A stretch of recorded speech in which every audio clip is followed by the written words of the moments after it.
Déborah, c'est vrai qu'on aurait pu lui mettre un prix pour autre chose, pour son métier dans le domaine du prix littéraire, mais bon, vu qu'elle a décidé de devenir auteure et qu'elle hésite maintenant de quel côté du pass elle doit être, quel côté de la caisse plutôt.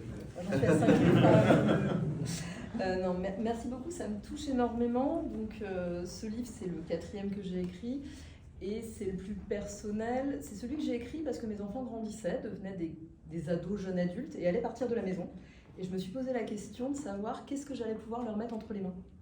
Parce que, bien évidemment, j'ai plein de livres, comme vous tous et vous toutes. Non, t'en as plus que nous, toi. Peut-être un petit peu plus. Mais je trouvais ça compliqué parce que les livres un peu historiques, comme Ginette Mathieu, Françoise Bernard, correspondent plus nécessairement à la manière dont les jeunes s'alimentent de nos jours. J'allais pas non plus leur mettre un livre de chef, même Sainte de Ottolenghi, c'est trop compliqué pour eux.